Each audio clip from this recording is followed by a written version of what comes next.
వైఎస్ఆర్సీపీ అధినేత అయిన జగన్మోహన్ రెడ్డి గారి మీద అభిమానం చూపించింది అని ఒక చిన్నారి మీద ఐటీడీపీ వాళ్ళు చాలా దారుణంగా ట్రోల్ చేస్తూ ఉన్నారు. దీన్ని మేము తీవ్రంగా ఖండిస్తూ ఉన్నాము. ఇది చాలా అన్యాయం. ఒక చిన్న పాప జగనన్న మీద తన అభిమానాన్ని చూపిస్తూ అంత ఆప్యాయత కురిపిస్తే దాన్ని తట్టుకోలేక ఐటీడీపీ వాళ్ళు ఈ సోషల్ మీడియాలో చాలా దారుణంగా ట్రోల్స్ చేస్తూ ఉన్నారు. చంద్రబాబు నాయుడు గారైనా పవన్ కళ్యాణ్ గారు కూడా చెప్పారు, మహిళల మీద చిన్నారుల మీద ఎవరైనా సోషల్ మీడియాలో ట్రోల్స్ చేస్తే వాళ్ళకి కఠినంగా శిక్షిస్తాము, జైల్లో వేస్తాము, కేసులు పెడతామని.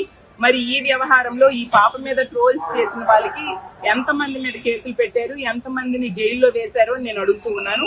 గతంలో కూడా తీసుకుంటే జగనన్న ముఖ్యమంత్రిగా ఉండేప్పుడు జగన్మోహన్ రెడ్డి గారు ఇళ్ల పట్టా ఇచ్చారు అని చెప్పి ఆనందం వ్యక్తం చేసినందుకు గీతాంజలి అనే అమ్మాయికి విపరీతంగా ట్రోల్స్ చేసి ఆమె ఆత్మహత్య చేసుకునేట్టుగా ఈ ఐటీడీపీ వాళ్ళు కారకులయ్యారు. అలాగే వెండిపూడి స్కూల్లో చదువుతున్న అమ్మాయిలు ఇంగ్లీష్ మీడియం చదువుతూ ఇంగ్లీష్ చక్కగా మాట్లాడితే దాని మీద కూడా ట్రోల్ చేస్తూ, ఎందుకంటే వాళ్ళ ఇంగ్లీష్ మీడియం వల్ల జగన్మోహన్ రెడ్డి గారికి మంచి పేరు వచ్చేస్తుంది అని ఆ రోజు ఐటీడీపీ వాళ్ళు చాలా దారుణంగా ట్రోల్ చేసిన విషయం ఎవరమూ మర్చిపోలేదు. ఇప్పుడు ఈ చిన్నారి మీద ఎంత దారుణంగా ట్రోల్స్ చేస్తూ ఉన్నారు. ఆ పాప ఒక మధ్యతరగతి కుటుంబానికి చెందిన అమ్మాయి. అలాగే తండ్రి ఒక షాప్ లో పనిచేస్తూ ఉన్నారు, తల్లి ఒక స్కూల్లో పనిచేస్తున్న తల్లిదండ్రులు, అలాగే ఒక అద్దెంట్లో నివాసం ఉంటూ ఉన్న వాళ్ళు.